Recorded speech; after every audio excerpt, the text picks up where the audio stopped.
अचानक एलिस की नजर रोड साइड में बने एंटीक चीजों की एक शॉप पर पड़ती है जिसे एक बूढ़ी औरत चला रही थी। एलिस उस बूढ़ी औरत को जमीन से एक गोल्डन टी पॉट उठाकर शॉप के अंदर ले जाती हुई देखती है। उस गोल्डन टी पॉट से अट्रैक्ट होकर एलिस भी शॉप के अंदर चली जाती है। एलिस उस बूढ़ी औरत से बात करने लगती है कि तभी उस औरत का फोन बजने लगता है और उसका ध्यान हट जाता है। इस बीच एलिस उस गोल्डन टी पॉट को ढूंढने लगती है और वो उसे एक जगह रखा हुआ मिल जाता है। वो उस टी पॉट को टच करती है और तुरंत उसके दिमाग में एक बुरा ख्याल आता है। वो उस टी पॉट को कस के पकड़ लेती है और दौड़कर शॉप से बाहर भाग जाती है। फिर तुरंत ही अपनी कार में बैठकर जॉन को तेजी से कार चलाने को कहती है। अपनी वाइफ को पहली बार कुछ चुराता हुआ देखकर जॉन को हैरानी होती है और एलिस कहती है कि ये टी पॉट इतना प्यारा है कि वो खुद को रोक नहीं पाई। सीन शिफ्ट होता है और हम देखते हैं कि एलिस फोन पर किसी को जॉब के लिए इंटरव्यू बुक करने को कहती है और साथ ही अपने बाल भी स्ट्रेट करने लगती है। गलती से उसका माथा हेयर स्ट्रेटनर से जल जाता है और तभी टी पॉट हिलने लगता है। ये देखकर उसके हाथ में जो फोन था वो छूट जाता है और टी पॉट की तरफ बढ़ने लगता है। जब वो उसका ढक्कन खोलकर देखती है तो उसमें कुछ डॉलर्स दिखाई देते हैं। उसे लगता है कि उसके जलने और डॉलर्स के मिलने में कोई कनेक्शन जरूर है और इस बात को आजमाने के लिए वो इस बार जानबूझकर अपना फोरहेड चला लेती है और टी पॉट फिर से हिलने लगता है और इस बार उसे $700 मिलते हैं। इस बात को कंफर्म करने के लिए अब की बार वो अपने पैर से चेयर को जोर से किक करती है जिससे उसके पैर में चोट लग जाती है और टी पॉट में और भी ज्यादा पैसे आ जाते हैं। उधर ऑफिस में जॉन को जॉब से निकाल दिया जाता है। जॉन घर लौट के देखता है कि उसका लिविंग रूम बिखरा पड़ा है और उसकी वाइफ बहुत ही बुरी हालत में है। वो एलिस को जगाकर कहता है कि उसकी नौकरी चली गई है पर एलिस उसे टी पॉट देते हुए कहती है कि फिक्र की कोई बात नहीं है। जॉन को लगता है कि एलिस उसे मजाक कर रही है पर तभी एलिस उसे जोर से थप्पड़ मारती है और उसे टी पॉट से निकलने वाले पैसे दिखते हैं और वो समझ जाती है कि हर बार उन्हें जब भी कोई चोट लगेगी तो टी पॉट से पैसे निकलेंगे। जॉन बहुत बुरे दौर से गुजर रहा था इसलिए उसे एलिस की बातों पर यकीन नहीं होता है। फिर उसे विश्वास दिलाने के लिए एलिस अपने घुटने से जॉन के पेट पे मारती है और टी पॉट पागलों की तरह जोर जोर से हिलने और पैसे देने लगता है। अब जॉन को यकीन हो जाता है पर वो कहता है कि ये सारी चीजें आगे चलकर उन्हें कोई नुकसान पहुंचा सकती है इसलिए वो उस टी पॉट को वापस उस एंटीक शॉप में लौटाने की सोचता है। पर वहां पहुंचकर उसका इरादा बदल जाता है और वो उसे पैसे बनाने के लिए रख लेता है। फिर वो उसे लेकर कैश और ट्रैश नाम के एक टीवी शो पर जाता है जहां होस्ट उस टी पॉट की कीमत $5000 लगाता है। जॉन को ये डील पसंद नहीं आती और वो टी पॉट को वापस लेकर अपने घर आ जाता है। इस बीच एक अधेड़ उम्र का एशियन आदमी उस शो को देखता है और उसे वो टी पॉट बहुत पसंद आता है। वो अपने घर की दीवार पर लटके हुए मैप में जॉन की लोकेशन मार्क करता है। इधर घर पर जॉन और एलिस फैसला करते हैं कि टी पॉट से $10 लाख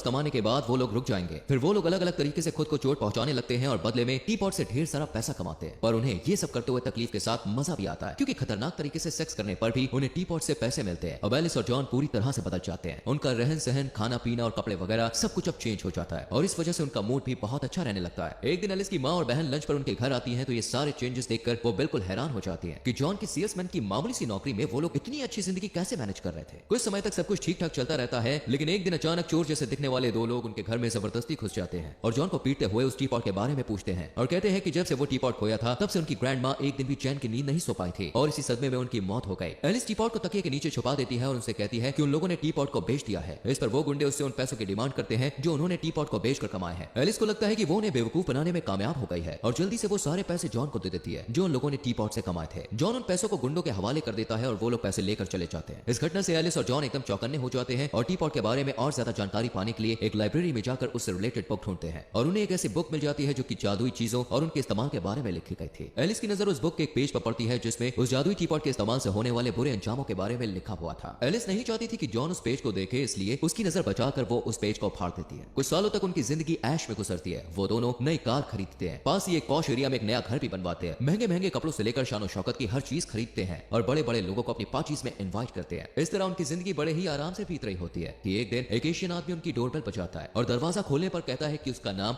लीलिंग है और वो थियोसॉफिकल कम्युनिटी में काम करता है। वो कहता है कि उसे पुरानी चीजों और खासकर टी पॉट्स में बहुत इंटरेस्ट है। जॉन उस आदमी को घर पर बैठाकर उसकी बात को अच्छी तरह सुनना और समझना चाहता है पर एलिस कहती है कि अगर उन लोगों ने उस आदमी को टी पॉट के बारे में बताया तो टी पॉट के साथ साथ वो सारी चीजें भी खो देंगे जो उन्हें टी पॉट से मिली थी। लीलिंग उनसे कहता है कि वो लोग खतरे में है पर वो उसकी बात नहीं सुनते और उसके मुंह पर दरवाजा बंद कर देते हैं। लीलिंग के जाने के बाद उनका पुराना मकान मालिक अर्नी बिन बुलाए उनके घर में घुस जाता है और उनसे पूछता है कि उनके जैसे दो कौड़ी के लोग इतनी जल्दी अमीर कैसे बन गए। दरअसल अर्नी उस वक्त पिया हुआ होता है और बेवकूफों जैसी हरकतें करता है। फिर अचानक वो उनके हाथ से टी पॉट छीनकर भाग जाता है। जॉन उससे टी पॉट वापस छीनने की कोशिश करता है पर टी पॉट उछलकर बीच रास्ते में गिर जाता है। अर्नी उसके ऊपर अपनी गाड़ी चला के चला जाता है पर टी पॉट को जरा सा भी स्क्रैच नहीं आता। ये देखकर एलिस को राहत मिलती है पर उन्हें थोड़ा अजीब भी लगता है कि टी पॉट के ऊपर से एक ट्रक गुजर जाने के बाद भी उसे कुछ नहीं हुआ। इस बात का पता लगाने के लिए वो लोग लीलिंग के पास जाते हैं। लीलिंग उन्हें बताता है कि टी पॉट को नष्ट नहीं किया जा सकता। उससे छुटकारा पाने का सिर्फ एक ही रास्ता है कि उसे किसी ऐसी जगह में छुपा दिया जाए जहां उसे कोई भी ढूंढ नहीं सके। फिर वो उन्हें उस टी पॉट की हिस्ट्री बताते हुए कहता है कि वो टी पॉट अपने समय के सबसे अच्छे और सबसे बुरे लोगों के हाथों से होकर गुजरा है। ली उन्हें वार्न करता है कि अगर उनके अंदर जरा सी भी बुराई होगी तो ये टी पॉट उन्हें बढ़ा देगा। वो बताता है कि बरसों पहले आखिरी बार एक नाजी कैंप में उस टी पॉट को देखा गया था। ये सब सुनकर जॉन टी पॉट को ली को दे देना चाहता है पर एक बार फिर से एलिस जॉन को उस टी पॉट को लीलिंग के हवाले करने से मना करती है। वो कहती है कि हम दोनों अच्छे लोग हैं और खुद पर काबू रखना हम जानते हैं। इस पर जॉन एग्री हो जाता है। एक रात वो दोनों गुंडे जिन्होंने पहले भी उन्हें परेशान किया था फिर से वो उनके घर में घुस आते हैं और चोरी करते हुए आपस में बात करते हैं कि जॉन और एलिस बहुत बेवकूफ हैं इसलिए अपना पैसा अपने टॉयलेट पे छुपा कर रखते हैं। जॉन और एलिस अपने बेडरूम से उनकी आवाज सुन लेते हैं और निकल कर उनके सामने आते हैं और उनके आने की वजह पूछते हैं। तो वो दोनों चोर कहते हैं कि वो यहाँ पे टी पॉट चुराने नहीं आए, क्योंकि उन्हें पता है कि उस टी पॉट को अपने पास रखने से बहुत तकलीफ उठानी पड़ती है, क्योंकि ये टी पॉट जिसके पास भी रहता है उसे पूरी तरह से कंट्रोल में कर लेता है और इंसान लालच में पागल हो जाता है। ये सब कुछ उन दोनों ने अपनी ग्रैंड मदर के साथ होते हुए देखा था, इसलिए उन्होंने जानबूझकर उस टी पॉट को जॉन और एलिस के पास रहने दिया था, ताकि उन्हें तकलीफ उठाकर कमाए गए पैसों को वो लोग आसानी से हासिल कर सके। जॉन और एलिस उन्हें रोकने की कोशिश करते हैं और उनके बीच फाइट होने लगती है और जॉन और एलिस बेहोश हो जाते हैं। और जब उन्हें होश आता है तो वो देखते हैं कि अब टी पॉट पहले से कम पैसा देने लगा था, पर इस चक्कर में एलिस और जॉन खुद को इतनी तकलीफ दे चुके थे कि वो टी पॉट से पैसा कमाने के लिए किसी और की हेल्प लेना चाहते थे। फिर एक दिन वो दोनों बाइकर्स बार जाते हैं और पूछते हैं कि वहां सबसे कमीना आदमी कौन है। बार का मालिक एक आदमी की तरफ इशारा करता है। जॉन उस बदमाश से लड़ने लगता है, क्योंकि उसे उम्मीद थी कि इसके बैग में रखा हुआ टी पॉट उसे अच्छे पैसे देगा। इस लड़ाई में जॉन घायल हो जाता है और ली फिर से उसके पास आता है और कहता है कि टी पॉट उसे और उसकी पत्नी को धीरे धीरे खाता जा रहा है। उसी समय एलिस नोटिस करती है कि टी पॉट दूसरों को चोट लगने पर भी पैसे देता है, क्योंकि उसके सामने एक स्केटर गिर जाता है और एलिस को टी पॉट से पैसे मिलते हैं। एलिस ये बात जॉन से शेयर करती है और वो दोनों हर पेनफुल इवेंट्स को अटेंड करने लगते हैं, ताकि टी पॉट उन्हें ज्यादा से ज्यादा पैसे बना करते। धीरे धीरे टी पॉट सच में एलिस की अंतरात्मा को खाने लगता है। एक दिन कार ड्राइव करते हुए एलिस अपनी बगल वाली सीट पर बैठे जॉन से कहती है कि पूरी दुनिया दर्द से भरी हुई है, वो चाहे तो हर जगह से टी पॉट के जरिए पैसे कमा सकते हैं। वो अपनी बातों में खोई हुई थी कि तभी सामने से आते हुए एक बेघर गरीब को देखकर उस पर गाड़ी चढ़ा देने की नियत से एक्सीलेटर दबा देती है, पर जॉन फुर्ती से स्टीयरिंग व्हील को घुमाकर उस गरीब को अपनी वाइफ के हाथों मरने से बचा लेता है। इसके बाद एलिस और जॉन आपस में झगड़ने लगते हैं। एलिस उसे ब्लेम करती है कि वो उसके इरादों को नहीं समझता और उसका साथ नहीं देता। ये कहकर वो रोने लगती है। इस बीच एलिस देखती है कि टी पॉट ने उनके इमोशनल पेन पर भी पैसे दिए हैं। अब वो इस बात को कंफर्म करने के लिए सचमुच में जॉन की इंसल्ट करती है और उसका यकीन मजबूत हो जाता है, क्योंकि टी पॉट फिर पैसे देता है। अब एलिस जॉन को कहती है कि वो भी उसे कुछ ऐसी बातें कहे जिससे उसे दुख हो। पहले तो जॉन ऐसा नहीं करना चाहता था, पर एलिस की जिद करने पर वो पास्ट की घटना बताता है जब उसने एक पराई औरत को किस किया था। इस बात से एलिस दुखी हो जाती है, पर इस बार भी टी पॉट ढेर सारे पैसे देता है। उस दिन से उनका ये रोज का नियम बन जाता है। वो दोनों रोज एक दूसरे की इंसल्ट करते हैं और अपने ऐसे ऐसे राज एक दूसरे को बताते हैं कि सामने वाला बुरी तरह से हर्ट हो जाए और टी पॉट उन्हें ज्यादा से ज्यादा पैसे दे। धीरे धीरे एलिस को एहसास होता है कि उसने अपने सारे राज बता दिए थे और अब कोई भी राज नहीं बचा था। फिर वो दोनों एक दूसरे को हर्ट करना छोड़कर दूसरों को हर्ट करने लगते हैं। वो लोग दूसरों के डार्क सीक्रेट्स उनके करीबी दोस्तों और रिश्तेदारों को बताकर उन्हें इमोशनली हर्ट कर देते हैं और उसके बदले में उन्हें टी पॉट से मोटी कमाई हो जाती थी। पैसे कमाने के लालच में एलिस इस हद तक चली जाती है कि अपनी ही बहन का डार्क सीक्रेट उसके हस्बैंड के सामने खोलने का प्लान बना लेती है कि उसका पहला बच्चा उसके हस्बैंड का नहीं बल्कि किसी और का था। और उस प्लान के मुताबिक वो सबके सामने वो राज खोलने ही वाली होती है कि बहन का चेहरा देखकर वो अपना इरादा बदल देती है और उसे पछतावा होता है कि वो अपनी ही बहन का घर बर्बाद करने वाली थी। जब वो लोग घर वापस लौटते हैं तो जॉन एलिस की तारीफ करता है कि वो एक अच्छी इंसान है और उसने अपनी बहन का घर बचा लिया, बहुत अच्छा काम किया। तब एलिस कहती है कि $1 मिलियन के टारगेट को पाने के लिए अब उन्हें आखिरी बड़ा दांव खेलना होगा, उसके बाद रुक जाएंगे। पर जॉन कहता है कि उनके पास पहले से ही काफी पैसे हैं, उन्हें और ये सब करने की जरूरत नहीं है। लेकिन एलिस नहीं सुनती और कहती है कि प्लेग्राउंड में बहुत सारे ड्रग बेचने वाले हैं, अगर उन्होंने उनमें से किसी एक को भी मार दिया तो ना सिर्फ वो मालामाल हो जाएंगे बल्कि समाज का भी भला हो जाएगा। जॉन उसकी बात से अग्री नहीं होता है, पर वो उसे ना भी नहीं कह पाता है। फिर वो दोनों मिलकर एक गहरी कब्र खोदते हैं, पर अचानक जॉन का मन बदल जाता है और वो फैसला करता है कि वो अब ये सब नहीं करेगा और एलिस से पूछता है कि वो जॉन और टी पॉट में से किसे चुनेगी। पर एलिस कोई भी जवाब नहीं देती और निराश होकर जॉन ली के पास जाता है और उससे हेल्प मांगता है। ली कहता है कि अब बहुत देर हो चुकी है। जॉन उससे रिक्वेस्ट करता है कि वो उस टी पॉट को चुरा ले, पर ली कहता है कि इस तरह कोई फायदा नहीं होगा, उन्हें उस टी पॉट को अपनी मर्जी से ली के हाथ में देना पड़ेगा। उस रात नहाने के बाद एलिस जब अपने बेडरूम में जाती है तो देखती है कि जॉन सेकंड फ्लोर के विंडो के किनारे बैठा हुआ है। वो उससे कहता है कि उसके चले जाने के बाद वो उस टी पॉट को वापस कर दे। एलिस उसे कूदने से मना करती है, पर जॉन कूद जाता है। एलिस को अपने हस्बैंड की फिक्र होती है और वो दौड़कर नीचे आती है। जॉन को बेहोश देखकर वो रोने लगती है। जल्द ही जॉन होश में आता है और एलिस से पूछता है कि वो टी पॉट ली को सौंपने के लिए तैयार है, तो वो हाँ कर देती है, क्योंकि उसे सबक अब मिल चुका था।